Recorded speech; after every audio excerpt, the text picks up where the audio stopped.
계속해서 예수님을 우리가 정말 잘 믿어보고 싶으시죠? 그럼 도대체 우리가 어떻게 하면 예수님을 잘 믿을 수 있을까에 대해서 계속 함께 나누고 있습니다. 예수님을 잘 믿는 것에 대해서 오늘날 현대 기독교는 영성이라는 키워드로 그것을 헤쳐나가려고 하고 있습니다. 그렇다면 도대체 영성이 무엇이냐고 할 때 우리는 쉽게 영성을 기적적인 것, 은사와 같은 것, 초월적인 어떤 능력이라고 생각할 때가 많이 있다는 거예요. 그런데 그 영성은 단순히 초월하는 것만은 아니라는 것입니다. 저와 여러분은 이미 하나님께서 우리를 처음 창조하셨을 때부터 초월하시는 하나님의 어떠함, 그 성품과 능력의 그 속성들을 이미 우리 안에 가진 존재, 다시 말해서 하나님의 형상과 모양대로 지음을 받은 존재라는 거예요. 그러니까 쉬운 말로 우리는 하나님의 DNA를 이미 가진 존재들이었다는 것입니다. 그래서 저와 여러분은 하나님의 자녀다, 하나님의 아버지의 형질을 가진 DNA를 가진 하나님의 자녀다라고 우리는 말할 수 있다는 것이죠.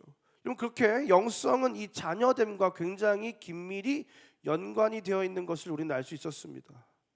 여러분, 이 영성을 아들됨과 이 자녀됨의 차원에서 이해할 때 우리는 아버지 하나님의 유전자를 가지고 태어났고 하나님을 그래서 닮았고 점점 그 아버지 하나님을 닮아갈 수밖에 없는 존재가 바로 저와 여러분이라는 거예요. 그러면 어떻게 하면 그 아버지 하나님을 더 잘 닮아갈 수 있을까? 그것에 대해서 노력을 해야 된다? 아니다. 은혜다. 성경은 계속 우리에게 헷갈리게 어떤 성경에서는 노력을 하라고 얘기하고 어떤 성경에서는 노력이 아니라 은혜라고 얘기하는 부분들이 많이 있어서 우리를 헷갈리게 하더라는 거예요. 그래서 어떤 사람은 노력하는 영성을 자꾸 추구하고 어떤 사람은 계속 깨닫고 체험하려고 하는 그 신앙생활을 추구하면서 살아가더라는 거예요. 그런데 도저히 하나 될 수 없을 것 같은 이 은혜와 율법의 이 두 키워드가 하나 될 수 있는 것은 다시 어디로 돌아가면 해결할 수 있다는 거예요? 바로 이 자녀됨의 영성에서 우리는 다시 찾을 수 있다는 겁니다. 자녀됨이라는 것은 무엇입니까? 부모의 한없는 사랑을 받는 존재라는 거예요. 그런데 그 사랑에는 두 가지 요소가 반드시 항상 같이 존재한다는 것입니다. 부모의 사랑 안에는 무한한 용납과 동시에 집요한 바로세움이 있다는 거예요. 무한한 용납, 너가 해봐 실수해도 좋아하는 은혜가 있는과 동시에 집요한 바로세움, 하나부터 열까지 다 널 위한 소리, 그 엄마의 잔소리 속에서는 안 되는 건 안 되는 거야 라고 하는 명확한 기준의 율법이 있다는 것입니다. 여러분, 결국 이 은혜와 율법은 아버지 하나님의 그 사랑이라는 것 안에서 하나로 묶어지더라는 거예요. 그래서 무한한 용납과 그 율법의 그 기준과 거기까지 자라나도록 양육하고 훈육하는 그 아버지의 따끔한 사랑, 무한한 용납의 부드러운 사랑, 그 조화 안에서 자녀는 점점 더 아버지를 닮아가게 돼 있다는 거예요. 여러분, 그래서 영성은 곧 자녀됨이고 자녀됨은 그 자녀됨의 표상 대신 예수성이고 그 예수성은 곧 하나님의 본질인 사랑이다. 그래서 결국은 누가 영성의 대가이냐? 사랑이 많은 사람, 사랑이 드러나는 사람이 바로 영성의 대가이다. 그래서 우리가 아버지 하나님을 닮을 때 우리는 어떤 사람이 되는 거예요? 사랑이 많은 사람으로 자라나는 것입니다. 근데 하나님의 자녀가 됐으면 이게 자연스럽게 돼야 된다는 거예요. 그런데 왜 우리는 여전히 나밖에 모르고 이기적이고 내 욕망만을 생각하는 완전 어린아이와 같은 신앙에 머무르고 있는가?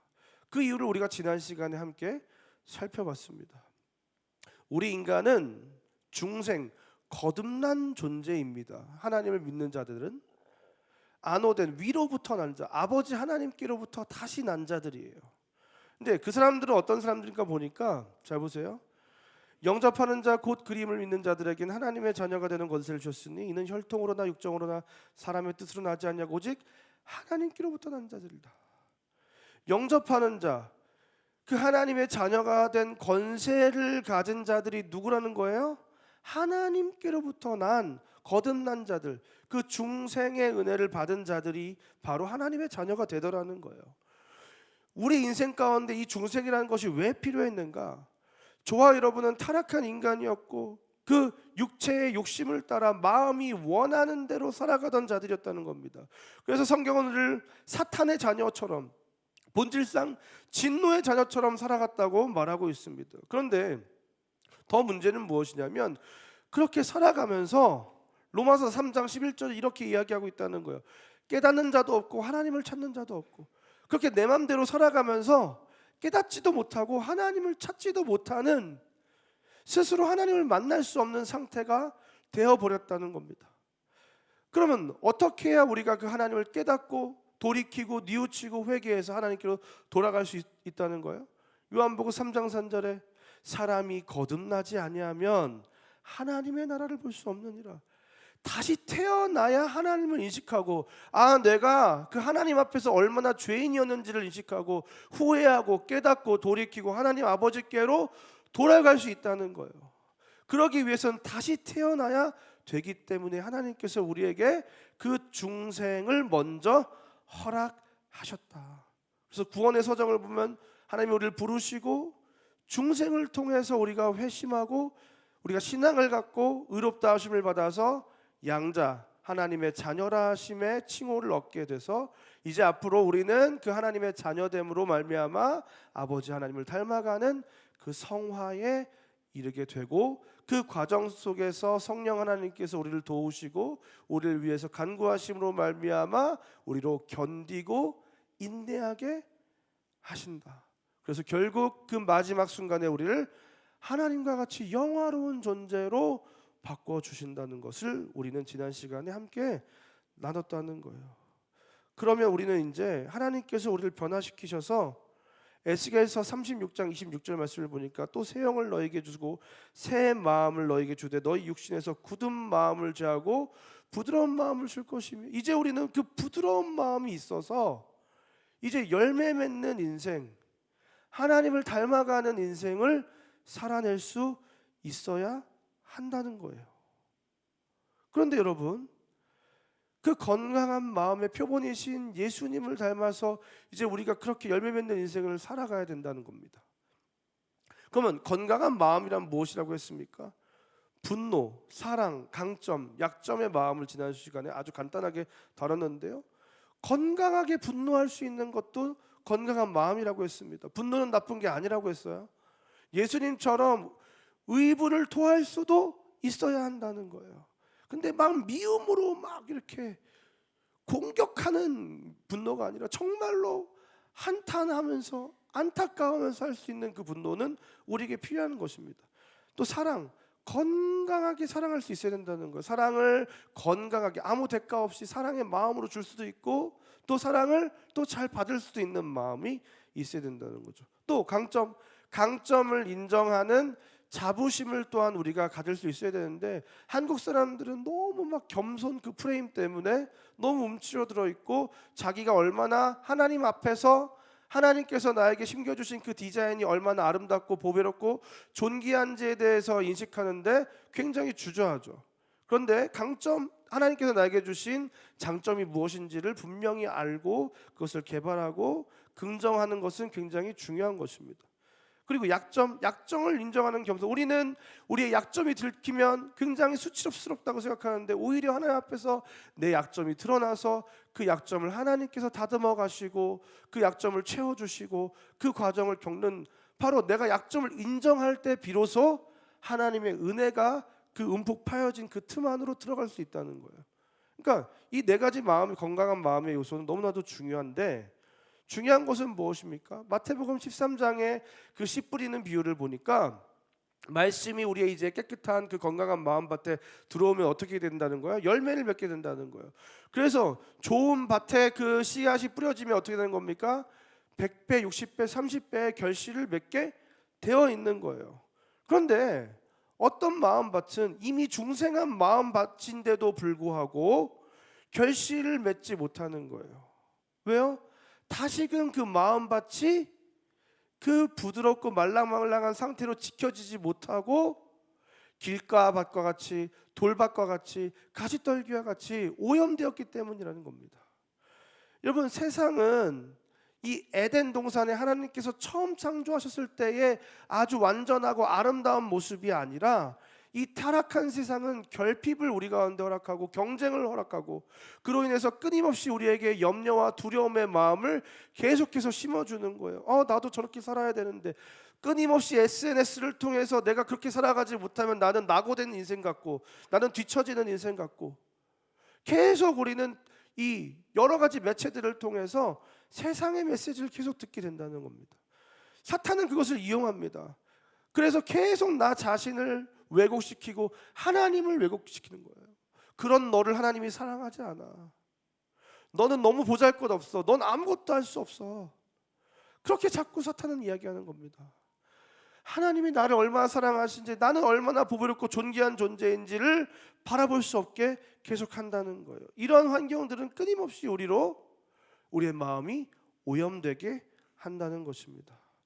그래서 우리가 특별히 우리 마음속에 어떠한 감정이 건드려졌는지에 따라서 우리가 살아온 어떤 환경이나 부모의 특성이나 이런 것들에 인해서 분노나 사랑이나 강점이나 약점의 이 네 가지의 마음 중에 한 가지의 마음이 조금은 더 크게 뒤틀리게 되는 경우들이 있다는 거예요. 그때 강점 극단형, 약점 극단형, 분노 극단형, 사랑 극단형, 이것에 대해서는 지난주 설교를 궁금하시면 다시 한번 들어보시면 좋을 것 같아요.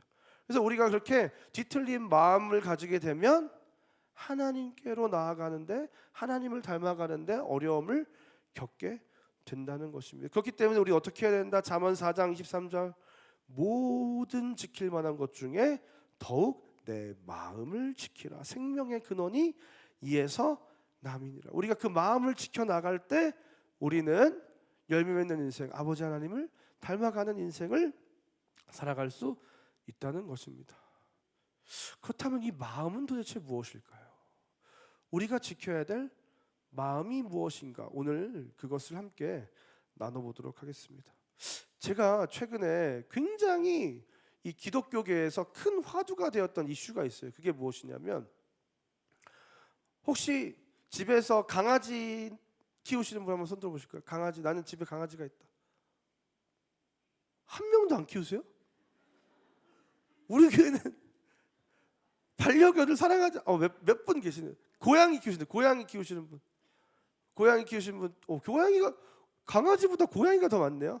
아니면 반려견, 반려묘가 아니더라도 애완 어떤 이구아나든지 뭐 이거 다 키운다, 한번 다 같이 한번 손 들어볼까요?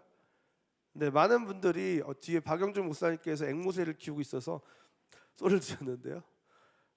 여러분, 최근에 어떤 이슈가 있었냐면, 어떤 한 교회에서 반려견 돌봄 서비스 드림펫이라는 그 사역을 시작했습니다. 그래서 우리가 이제 영화부에 어린 아이들이 오면 부모가 예배드릴 수 있도록 영화부에서 아이들을 돌봐주잖아요. 그래서 반려견을 교회에 데리고 나오면 예배드리는 동안 집에 두고 오면 반려견들이 외롭고 쓸쓸하잖아요. 그리고 끝나고 같이 어디 이렇게 교회로 나가서 산책도 시키고 하면 좋은데, 그러니까 또 다시 집에 가서 또 반려견을 데리고 나와야 되고, 이런 불필요한 에너지 소모를 없게 하기 위해서 반려견을 교회에 데리고 오면 반려견 이 사역팀인 드림펫 사역팀이 반려견을 다 모아다가 반려견을 돌봐주고, 또 주변의 공원에 산책을 시켜주고, 또 이 드림펫 사역팀이 주중에는 또 어떤 유기견 이런 봉사도 같이 하고, 그래서 11명의 봉사자가 이렇게 예배 시간마다 이렇게 반려견을 돌봐주는 서비스를 한다는 거예요. 그래서 처음에 이 얘기를 듣고 너무 큰 충격이 쌓였어요. 두 가지 충격을 받는데, 첫 번째, 시대가 바뀌었구나. 이제 진짜 1인 가구 시대, 고령화 시대, 아이들이 사라지는 시대가 점점 가속화되면서 사람들이 사람과 함께 살아가는 시대가 아니라 이제 반려견과 반려동물과 함께 살아가는 시대로 이 시대가 정말 변해가고 있구나. 여러분 잘 보세요. 우리 교회 주변에 유모차가 가는 거 본 적 있으세요? 이 동네에 애들은 한 명도 없어요. 진짜 유모차를 끌고 가는 사람 아무도 없는데 언제부터 유모차가 등장하기 시작한 거예요? 우리 키즈랜드가 생기고 나니까 유모차를 끌고 우리 교회에 오는 사람들이 생겼어요. 진짜 유모차를 찾아보기가 진짜 어렵습니다. 근데 지나가다가 요즘 좀 유모차가 많네 하고 보니까 다 뭐예요? 강아지 유모차예요. 저는 길 가면서 이 동네에서 애기들 유모차보다 강아지 유모차를 훨씬 더 많이 봅니다. 근처에 초등학교에 한 학년에 2반밖에 없대요. 제가 초등학교 때 부원초등학교를 다녔거든요. 부원초등학교 한 학년에 15반, 한 반에 60명, 70명씩 몰아놓고 다녔어요. 전교생이 너무 많아서 MBC, KBS 뉴스에서 2번이나 취재를 나왔어요. 이렇게 애들이 많아가지고 되겠냐. 근데 이 동네가 지금 어떻게 된 거예요? 이제 애들이 한 학년에 20명씩 2반이면 40명, 한 학년에 40명밖에 없다는 거 아니에요. 옛날에는 거의 한 몇백 명, 거의 1000명 가까이씩 막 되기도 하고 그랬는데, 여러분 이렇게 점점 이 사회가 우리가 생각하는 것보다 더 급격하게 변화하고 있다는 거예요. 이제 많은 사람들이 반려견과 함께하는 삶을 영위하겠구나 그런 생각이 들었어요. 두 번째, 교회가 이 시대에 맞춰서 이런 변화까지도 시도하는구나라고 생각해서 굉장히 놀랐습니다. 와, 정말 대단하다. 어떻게 이런 생각을 했을까 생각하면서 그냥 다시 한번 신학적인 사고를 해보는 거예요. 이게 과연 성경적으로 옳은가, 이게 맞는가를 항상 우리는 생각해야 되잖아요. 어떤 사회 현상이 있을 때 그것이 과연 하나님이 원하시는 건지 안 원하시는지를 우리는 성경을 통해서 깨달아야 되잖아요. 교회가 영화부처럼 반려견을 이런 돌봄 서비스를 하는 것이 성경적으로 옳을까? 아니면 이것은 교회가 절대로 하면 안 되는 것일까? 그래, 뭐 돌봐줄 수는 있지 않을까? 그냥 이렇게 교회 앞에다 묶어놓고 있는 거랑 크게 다를 바 없으니까 괜찮지 않을까라고 생각할 수도 있을 것 같고요. 그러면 그 정도는 우리가 다 용납을 한다고 한다면, 만약에 강아지나 고양이도 구원을 받을 수 있을까요? 어떻게 생각하세요? 오늘 한번 그 이야기를 한번 해보도록 하겠습니다. 강아지도 구원받을 수 있을까? 여러분 이 찬양 너무 잘 아시죠? 사막에 샘이 넘쳐 흐르리라, 사막에 꽃이 피어 향내 나리라. 주님이 다스릴 그 나라가 되면, 천국에 가면 어떻게 된다는 거예요? 사막이 꽃동산이 되면서 어떻게 되는 거예요? 사자들이 어린 양과 뛰놀고 어린이도 함께 뒹구는 참 사랑과 기쁨의 그 나라가 이제 속히 오리라. 사막에 숲이 우거지리라, 사막에 예쁜 새들 노래하리라. 독사굴에 어린이가 손 놓고 장난쳐도 물지 않는 참사랑과 기쁨의 그 나라가 이제 속히 오리라. 잘 보세요. 천국입니다.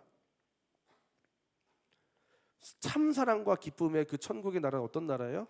사자들이 어린 양과 뛰놀고 어린이들도 함께 뒹굴어야 되고요, 사막에 예쁜 새들이 노래를 해야 되고요, 독사굴에 어린이가 손을 넣어도 장난쳐도 물지 않는 나라가 되려면 천국에 동물이 있어요, 없어요? 있잖아요. 이게 히브리 민요인데요, 이사야 11장과 35장으로 만든 민요예요. 히브리 사고에서 동물이 천국에 있는 건 너무나도 자연스러운 사고예요. 왜? 성경에 나와 있으니까. 잘 보세요. 이사야 11장 6절부터 9절 말씀을 보니까, 송아지와 그때 이리가 어린 양과 함께 살며 포범이 어린 연수와 함께 누우며 송아지와 어린 사자와 살찐 짐승이 함께 있어 어린아이에게 끌리며 암소와 곰이 함께 먹으며 그것들의 새끼가 함께 엎드리며 사자가 소처럼 풀을 먹을 것이며 젖 먹는 아이가 독사의 구멍에서 장난하며 젖된 어린아이가 독사의 굴에 손을 넣을 것이라. 이게 종국에 임할 하나님의 나라의 모습이라고 성경에서 이야기하고 있는 거예요. 거기 짐승이 이렇게 많이 있잖아요. 이사야 65장 보니까 내가 새 하늘과 새 땅을 창조하나니, 종말에 하나님께서 새 하늘과 새 땅, 요한계시록에 이르는 나오는 그 새 하늘과 새 땅에 대해서 이사야 65장에서 예언하면서 이렇게 얘기합니다. 이리와 어린 양이 함께 먹을 것이며 사자가 소처럼 짚을 먹을 것이며 뱀은 흙으로 양식을 삼을 것이니. 종말에 있을 그 새 창조에 거기에 이리와 어린 양과 사자와 소와 뱀이 있다는 거예요. 여러분, 노아의 방주를 한번 생각해 보세요. 노아의 방주는 뭐예요? 하나님의 구원 역사의 축소판이잖아요. 그러면 그 노아의 방주에 누가 들어가는 거예요? 노아의 가족만 들어가요? 믿는 믿음으로 말미암아 구원받은 노아의 가족만 들어가요? 아니면 동물도 들어가요? 수많은 동물들이 함께 들어가죠. 물론 그들은 믿음으로 들어간 건 아니고 노아가 밀어붙이니까 들어간 거지만, 결국 중요한 것은 천국에도 동물이 있다 없다? 있다는 거. 이거는 우리가 부인할 수 없는 사실입니다. 천국에도 동물이 있습니다. 그러면 만약에 동물에게 구원이 없다고 하면 천국에 있게 될 동물들은 누구냐는 거예요. 두 가지 중에 하나겠죠. 그냥 새롭게 다시 만들었든지 하나님이, 두 번째로 아니면 원래 이 땅에 있던 동물들이 부활해서 같이 사람과 같이 하늘로 올라가든지, 둘 중에 하나는 거죠. 그러면 사람들은 많이 이렇게 얘기합니다. 동물은 영혼이 없다. 동물은 영혼이 없는데 어떻게 구원받을 수 있는가? 전도서 3장 21절 말씀을 함께 읽도록 하겠습니다. 시작.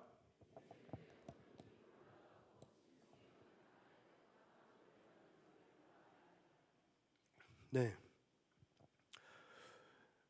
인간의 혼과 짐승의 혼에 대해서 지금 전도서 3장 21절이 이야기를 하고 있습니다. 인간의 혼은 위로 올라가고 짐승의 혼은 아래로 내려간다. 그걸 누가 알겠느냐? 여기서 이제 이 말씀을 보고 사람들이 생각하는 건 뭐냐면, 인간은 영혼을 가진 존재이고 동물은 혼만 있는 존재다.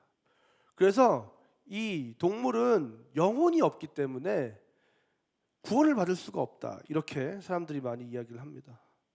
근데 이 전도서 3장 21절의 말씀을 잘 보세요. 인간의 혼은 위로 올라간다. 천국에 간다. 짐승의 혼은 아래로 내려간다. 이걸 지금 말하고 있는 것입니까? 아니에요. 잘 보세요. 인생들의 혼은 위로 올라가고 짐승의 혼은 아래로 내려가는 줄 누가 알냐? 모른다는 얘기예요. 전도사의 저자가, 사람들은 일반적으로 인간의 혼은 위로 올라가고 짐승의 혼은 아래로 내려가서 그냥 죽어 없어진다고 생각하는데, 그냥 우리 생각이지 그걸 우리가 어떻게 하냐? 그게 전도서 저자가 말하고 있는 것입니다. 그러니까 우리는 진짜 모르는 거예요. 그냥 땅에 있던 이 짐승들이 부활해서 천국에 다시 올라가는지, 아니면 새하늘과 새 땅에서는 동물들을 하나님께서 새롭게 창조하셔서 그냥 거기다 갖다 두시는지 우리는 알 수가 없다는 거예요. 그러나 동물에게 구원이 있냐라는 차원에서 인간과 마찬가지로 믿음으로 하나님을 인식하여 구원에 이르는 차원의 구원은 없죠. 그냥 부활해서 올라간다고 할 때는 그냥 하나님께서 동물에게 영혼을 불어 넣으셔가지고 그냥 데리고 올라가는 것, 그 이상도 그 이하도 아닐 거예요. 그러니까 천국에 내가 키우는 동물이 있을 가능성 반, 없을 가능성 반이에요. 그러니까 우리 천국에 갈 때까지 아무것도 모르는 거라고 생각하시면 돼요. 그러니까 어쨌든 중요한 건 뭐냐면, 우리가 흔히 생각하기를 짐승은 혼만 있고 영이 없다. 그래서 구원은 영으로 받는 것이다. 이건 굉장히 영지주의적 생각이라는 거예요. 굉장히 영을 귀중하게 생각했던 영지주의 사람들이 생각했던 생각인데요. 인간의 혼은 위로 올라가고 짐승의 혼은 아래로 내려간다고 할 때 이 혼은 히브리어 루아흐입니다. 혼이 아니라 영을 말할 때 쓰는 단어예요. 그러니까 지금 이 전도서 저자는 사람에게도 영이 있고 짐승에게도 영이 있다고 말하고 있는 겁니다. 이 루아흐는 이 자연 현상적으로는 바람, 구약 성경에 바람이라는 단어로 한 113회 정도가 쓰이고요. 사람과 짐승에게는 영이라는 뜻으로 129회가 사용됩니다. 그리고 하나님의 영으로 사용되는 기록이 136회 정도가 돼요. 결론적으로 뭐냐면 사람과 짐승 모두 영을 가지고 있다는 거예요. 근데 여기서 하게 되는 질문은 뭐냐? 그럼 영은 뭐고 혼은 뭐고 육은 뭐냐? 뭐 정신이 없는 거예요. 성경을 읽어보면 영을 영이라고 하기도 하고 혼이라고 하기도 하고 영혼이라고 하기도 하고, 그러니까 우리가 막 헷갈리는 거예요. 여러분 잘 보세요. 하나님께서 우리를 처음 창조하셨을 때로 돌아가 봅시다. 창세기 2장 7절 말씀을 보니까 여호와 하나님이 땅의 흙으로 사람을 지으시고 생기를 그 코에 불어넣으시니 사람이 생명이 된지라. 하나님께서 흙으로 사람을 지으셨다. 그래서 우리는 육체를 가지고 있다 이렇게 생각을 하는 겁니다. 흙으로 우리를 육체에 바디를 만드신 거예요. 그리고 그 바디를 만들어 가지고 생기를 그 코에 불어넣으셨다. 이 생기가 이제 니슈맛 하임이라고 하는데요. 니슈맛은 숨결이라는 뜻을 가지고 있고 하임은 생명이라는 뜻을 가지고 있어요. 그러니까 생명의 숨결을 불어 넣으셨다라고 성경에서 말하고 있는 겁니다. 그런데 우리의 기대는 뭐예요? 흙으로 만드신 다음에 하나님의 영을 부으셔서 우리는 육체와 영으로 하나 된 존재라고 생각하고 싶은데 창세기 2장 7절은 그냥 생명의 호흡을 불어넣으셨다 이러니까 우리는 약간 뭔가 아쉽다 이런 생각을 갖게 되는 거죠. 왜 루아흐를 안 썼을까? 근데 창세기 7장 22절에서 똑같은 그 상황에서 이 생명의 숨결을 이야기할 때는 육지에 있어 그 코에 생명의 기운에 숨이 있는 것은 다 죽었더라. 이것을 다시 루하흐라는 단어를 포함시켜서 말을 합니다. 생명의 기운의 숨, 니슈맛 루하흐 하임. 그래서 창세기 2장의 생기라는 단어라 동일한 언어로 사용될 때 이 숨결이라는 단어를 사실 이 니슈맛이라는 단어랑 루하흐라는 단어랑 혼용하거나 섞어서 사용해도 문제가 없었던 거예요. 그래서 결국 그 생기가 곧 영이라는 것을 우리에게 지금 성경은 우리에게 가르쳐주고 있다는 겁니다. 그러니까 흙으로 만든 육체에 그 영혼의 생명의 숨결이 들어가서 완전히 결합된 것이 저와 여러분 인간이라는 것입니다.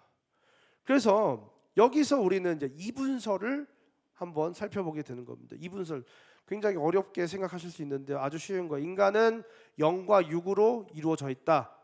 두 가지로 이루어져 있다고 해서 이분설이에요. 여러분, 그러면 동물은 어떤 거예요? 동물은 우리 원래 혼과 육으로 이루어져 있을 것처럼 생각했잖아요.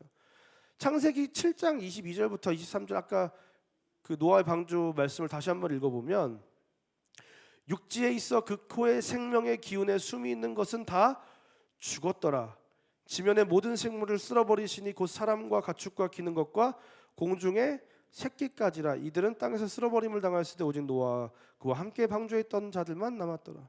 그 코에 생명의 기운에 숨이 있는 것은 다 죽었더라.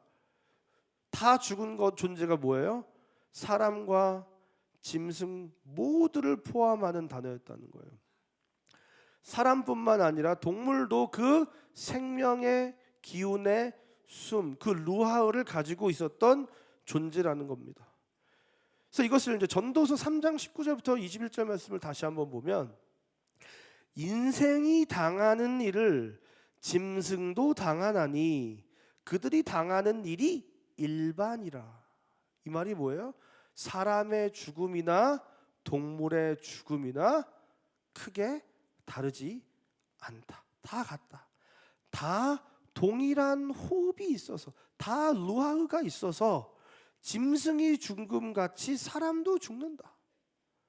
사람이 짐승보다 뛰어남이 없으면 모든 것이 헛됨이로다.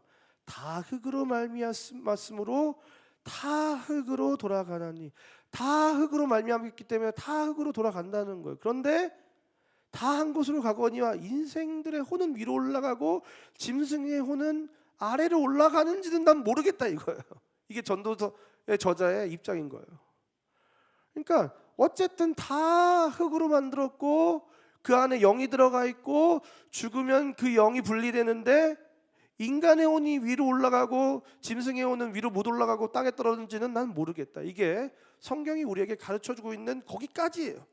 그럼 우리는 거기까지만 알면 되는 거지 굳이 뭐 더 단서가 없나 막 찾아다니면서 내 강아지가 정말 천국에 있을 수 있는지 없는지를 알기 위해서 애쓰지 않아도 된다는 거예요. 그냥 거기까지, 그 지혜자가 알게 된 거기까지, 하나님께서 우리에게 가르쳐 주신 거기까지만 알면 된다는 거예요. 그래서 다 이제 동일한 호흡, 다 동일한 호흡. 인생들의 혼이나 짐승의 혼이나 다 루아 영이, 이 영은 다 같다는 거예요. 그러면 육은 육인데 혼은 뭐고 영은 뭐고 영혼은 뭔지에 대해서 좀 더 구체적으로 깨닫기 위해서 이제 삼분설을 한번 들어가 봐야 됩니다. 삼분설. 자, 삼분설은 무엇이냐면 인간은 영과 혼, 육, 이 세 가지로 구성되고 있다고 생각하는 사람들이 삼분설이에요. 이게 이제 헬라 철학에서 나온 건데요. 원래 히브리 철학에서는 이 세 개로 잘 나누질 않아요. 그런데 이 헬라 철학, 우리가 성경이 이 헬라어로 기록되는 그 헬라 사고 속에서 기록되다 보니까 영혼 삼분설이 등장을 하는 겁니다. 그래서 인간은 영과 혼과 육, 이 세 가지로 이루어져 있다고 생각하는 것이 삼분설인데요. 그래서 이 삼분설을 주장하는 사람들 중에는 인간은 영, 혼, 육을 가지고 있고 동물은 영은 없고 혼과 육만 가지고 있다, 이렇게 생각하는 경우도 있었습니다. 근데 히브리서 4장 12절 말씀을 보고 이렇게 확신을 하는 거예요.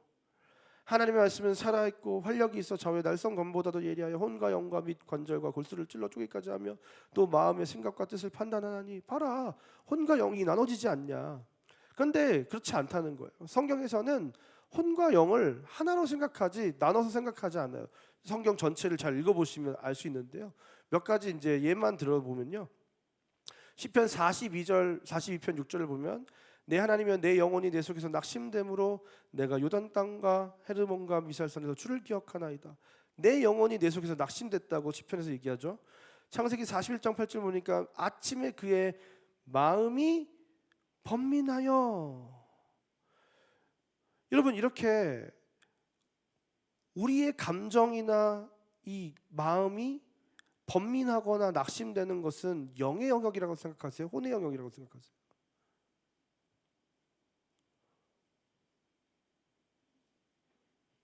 마음은 어디예요? 육이에요? 혼이에요? 영이에요?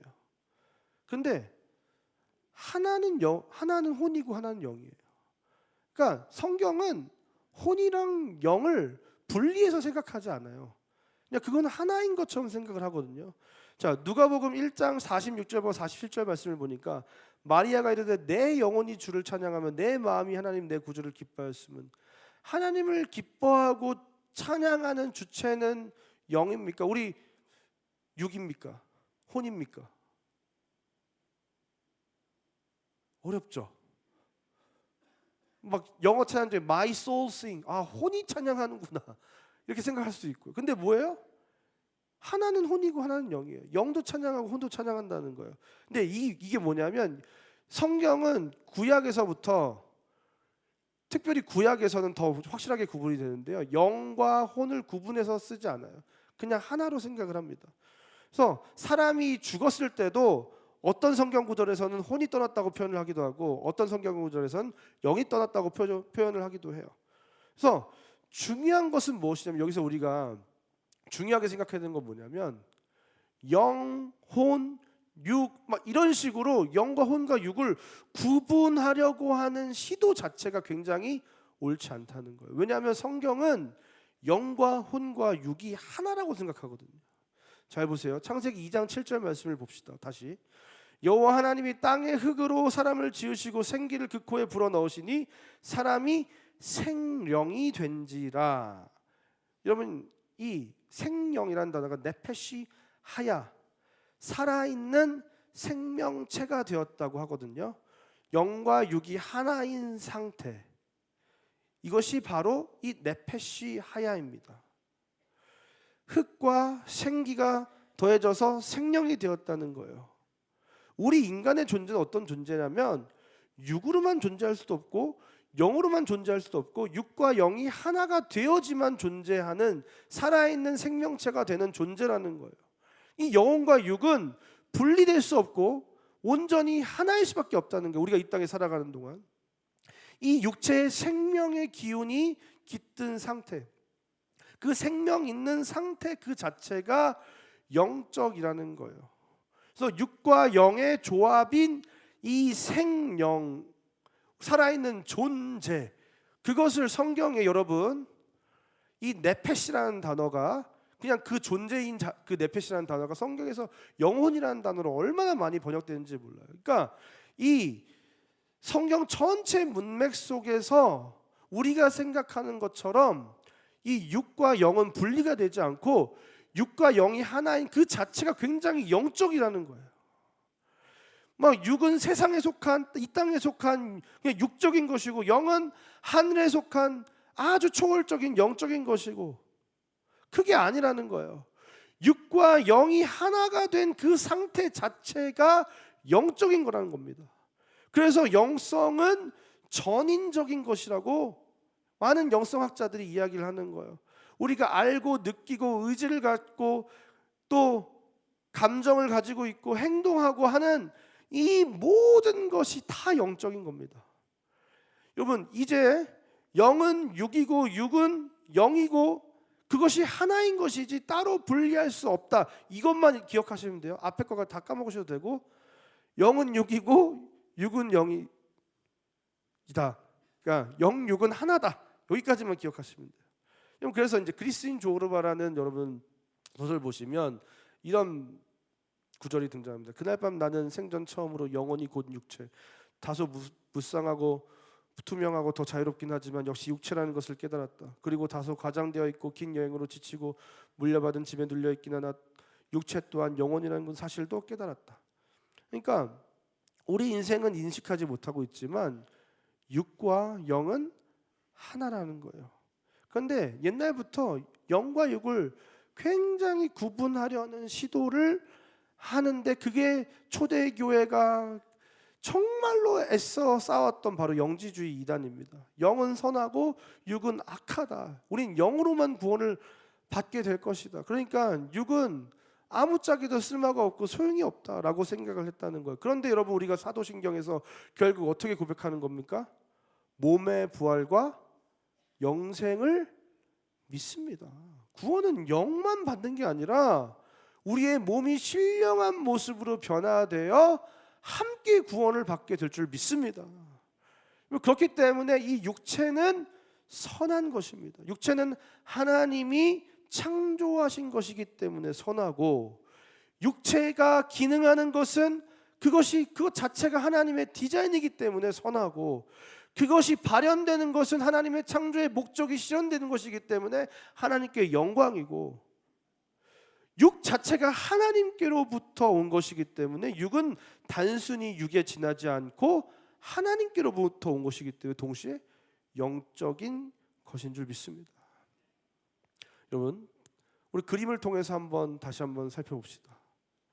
우리 인간의 디자인은 영과 육으로 구성되어 있지만 영과 육은 구분되지 않는 하나인 생명이고, 우리 인간은 하나님의 형상인 그 영적인 실체가 육체 안에 이미 저 파란 게 새겨져 있기 때문에 그 존재 자체로 영적인 존재이고, 그 DNA, 유전적 형질로 인해서 하나님을 닮았고 앞으로도 계속 닮아가게 되며 자라나게 되는, 이미 우리 안에 가지고 있는 아버지 하나님의 어떠하심이 계속 확장되고 커져가는 성장을 하게 되는 존재라는 겁니다. 근데 동시에 이 영적인 존재로서의 우리의 가능성은 나 자신과 내가 있는 이 땅의 세계와 나를 초월해 있는 그 초월적인 세계를 연결하는 통로가 돼서 나에게는 없고 하나님에게만 속한 어떤 능력과 지혜와 권능과 영광을 이 땅 가운데 임하게 하는 축복의 통로가 되는 놀라운 역사를 경험하게 하는, 그 우리를 제사장 다리를 놓는 사람이라고 했잖아요.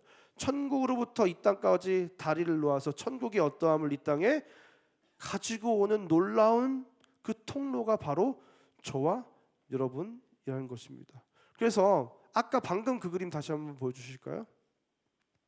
네, 우리는 쉽게 그냥 저 노란 동그라미 안에 파란색 동그라미가 들어가 있잖아요. 우리 인간이 그냥 육 안에 영이 들어있다 이 정도로 생각을 하는 거예요.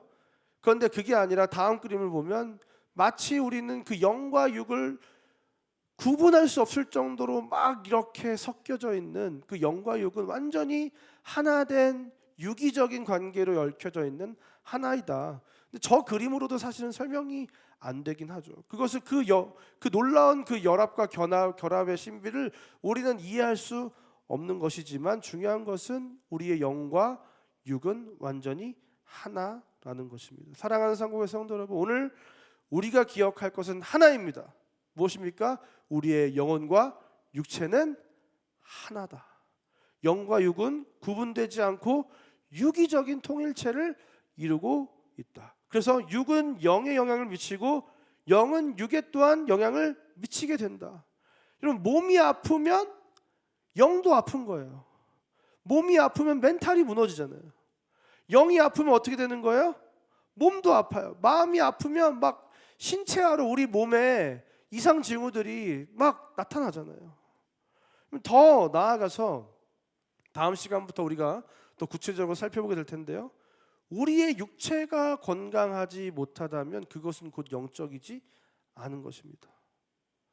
구체적으로 설명해 보면요, 제가 이렇게 살이 찐 것은 영적이지 않다. 더 크게 웃으셔도 돼요.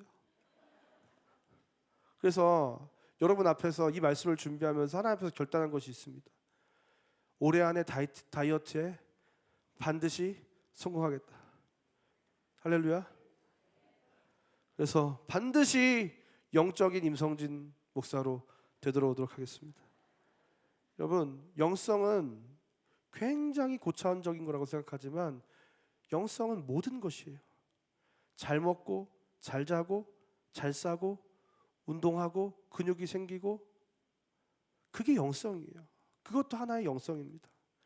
앞으로 우리가 진짜 영적인 삶은 무엇인가, 이 3차원의 영성이라는 키워드로 함께 살펴보게 될 텐데요, 이에 앞서서 오늘 말씀을 기억하셔서 요한 3서 2절 말씀과 같이 사랑하는 자여 내 영혼이 잘됨 같이 내가 범사에 잘되고 강건하기를 내가 간구하노라.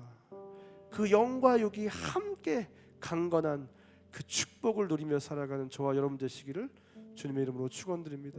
시간 다 같이 자리에 나셔서 함께 찬양하겠습니다. 서로를 축복하겠습니다. 사랑하는 자여 내 영혼이 잘됨과 같이 내가 범사에 잘되고 강건하기를. 이번에는 주위에 계신 남성 성도님들을 축복합니다. 사랑하는 자여 내 영혼이 잘됨과 같이 내가 범사에 잘되고 강건하기를 내가. 이번에는 여성 성도님들을 사랑하는 자여 내 영혼이 잘됨과 같이 내가 범사에 잘되고 강건하기를. 이 시간에 가슴에 손을 얹고 나 자신을 향해서 사랑하는 자여 내 영혼이 잘됨과 같이 내가 범사에 잘되고 강건하기를 내가 간구하노라. 아주 잘 계신 분과 이렇게 인사했으면 좋겠습니다. 사랑하고 축복합니다. 영육이 잘되기를 축복합니다. 이 시간 한번 기도했으면 좋겠는데요, 오늘 이 시간 기도할 때는 나 자신을 위해서 말고 우리 상곡교회에 있는 좌우에 있는 우리 모든 상곡교회 성도님들을 위해서, 사랑하는 하나님, 우리 옆에 있는 우리의 지체들이 영혼이 잘된 같이 범사가 잘되는 그 형통케 되는 축복을 누리게 하여 주시옵소서. 우리 모두가 함께 하나님의 그 은혜를 받아 그 영육이 잘되는 우리 공동체 되게 해달라고 시간 다같이 주님의 이름으로 기도하겠습니다. 주여. 하나님 아버지, 우리 가운데 주님의 하나님의 성령을 부어주시고 우리의 영이 잘된 같이 우리의 범사가 잘되고 강건하게 하여 주시옵소서. 하나님, 우리의 생각과 마음이 오직 예수 그리스도와 하나님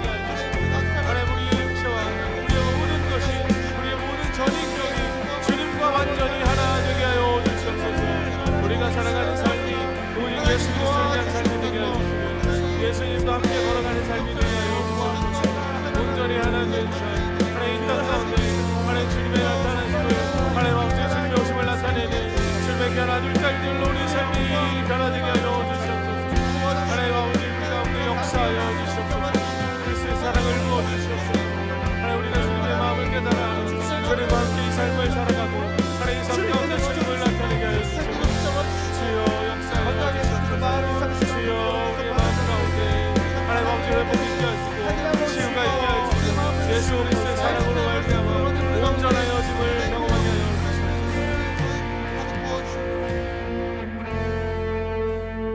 우리 한 번 더 인사했으면 좋겠습니다.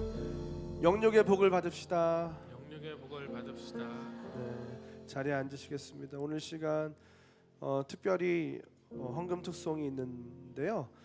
우리가 이제 탄자니아 수해복구 긴급 구헌금을 하고 있잖아요. 하나님께서 우리가 올해 탄자니아를 갔을 때 하나님께서 우리에게 주신 마음이 있었는데요. 저에게 상곡교회가 이 탄자니아 선교를 조금 더 잘해 봐야 되겠다 하는 마음과 동시에 그 단기 선교 중에 여러 곡을 주셨어요. 그래서 하나님 그러면 올해 우리 상곡교회 우리 마브워십 우리 찬양팀 마브워십인데요. 마브워십이 앨범을 내서 그 수익금을 가지고 또 탄자니아 선교에 조금 더 힘써 보겠습니다. 그런 마음을 하나님께서 주셔서 올 연말에는 마브워십 1집이 나올 예정인데요. 우리 그 중에 오늘 처음으로 공개하는 찬양입니다. 우리 탄자니아에서 그 땅을 기억하면서 우리 건모 형제가 직접 작사 작곡한 곡입니다. 우리 함께 오늘 이 시간 봉헌하실 때 우리 온 마음을 다해서 함께 봉헌했으면 좋겠습니다.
내가 내딛는 모든 발걸음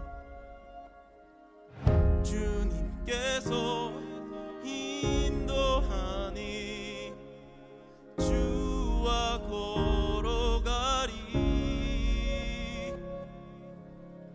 내가 계획한 나에게 내가 내딛는 모든 발걸음 주님께서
우리 수고 우리 고명절을 위해서 격려의 박수 해주시면 감사하겠습니다.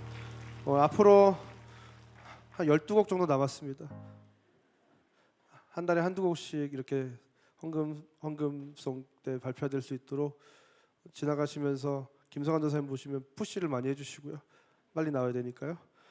네, 기도하겠습니다. 사랑하는 하나님 참 감사합니다. 우리 상곡교회와 우리 상곡교회 성도님들을 너무나도 사랑하셔서 오늘도 쳐내리는 단비를 보며 하나님의 은혜의 단비를 떠오르게 하시고 그 은혜를 누리고자 이곳 하나님의 전으로 발걸음을 옮기게 하신 하나님 너무나도 감사합니다. 하나님 오늘 이 시간 우리가 그 하나님의 은혜를 누리며 살아가는 아버지 하나님의 자녀들인 것을 오늘도 다시금 기억하게 하시니 너무나도 감사합니다. 하나님 그렇게 우리가 이 세상을 살아가면서 하나님을 때때로 잊어버리기도 하고 하나님을 찾는 길을 하나님 잃어버리기도 하지만 하나님 오늘 이 시간 우리 건모 형제가 고백한 것처럼 밤하늘에 수놓인 그 별들과 그 자연을 보면서 이 땅을 창조하신 그 하나님을 기억하는 우리 인생들을 다 되게 하여 주시옵소서. 온 천지 만물을 만드시고 하늘의 새도 공중의 새들도 땅의 백합화도 돌보시는 그 하나님이 나의 아버지 하나님이심을 날마다 기억하며 그 아버지 하나님께로 나아가는 인생들 되게 하여 주시옵소서. 그 하나님 안에서 사랑을 누리고 사랑을 받고 또 사랑을 공급받아 하나님 사랑이 많은 사랑의 사람들 다 되게 하시고 우리의 그 사랑이 온 세계 열방 가운데 흘러가는 놀라운 역사가 있게 하여 주시옵소서. 하나님 오늘도 그 사랑의 마음을 담아 이 작은 예물을 주님께 올려드립니다. 하나님 그 탄자니아 땅 가운데 하나님 고통받는 자들 하나님께서 기억하여 주시고 위로하여 주시고 하나님 우리의 이 작은 위로의 손길을 통하여 그들이 그 사랑의 예수 그리스도를 발견하게 되는 놀라운 은혜가 있게 하여 주시옵소서. 하나님 우리가 이것을 드릴 때 하나님 인색함으로 억지로 드리지 아니하고 하나님 우리의 삶에 부담이 있지만 하나님께 예물을 드렸습니다. 하나님 우리의 삶의 모든 순간 가운데 우리의 삶의 경제를 책임져 주시고 하나님 물질과 하나님 사업과 직업과 직장과 하나님 그 모든 하는 일들 가운데 주께서 하나님 그 모든 행사를 관여하시고 인도하셔서 그 하나님의 손 안에서 우리의 인생이 안전하고 참된 평안과 축복을 누리며 살아가는 인생들 다 될 수 있도록 인도하여 주시옵소서. 하나님 육체의 질병의 고통으로 또 마음의 문제로 신음하는 자들이 있습니다. 주님께서 그들의 고통을 아시오니 찾아가셔서 위로하시고 어루만져 주시고 품에 안아주시고 치료의 강선을 바라셔서 하나님 사람의 힘으로 할 수 없는 그 모든 것들이 하나님 나음을 얻게 되는 놀라운 역사를 허락하여 주시옵소서. 이제는 우리 구주 예수 그리스도의 은혜와 하나님의 사랑과 성령 하나님의 감화감동 우리 교통 충만한 역사가 우리를 창조하신 그 하나님의 신묘막측하신 하나님 그 신비를 깨달아 누리며 영혼이 잘된 같이 범사가 잘되는 그 형통한 인생이 되기로 결단하고 돌아가는 이 젊은 모든 주의 자녀들 머리 위에 이제부터 영원까지 함께 있을지어다. 아멘.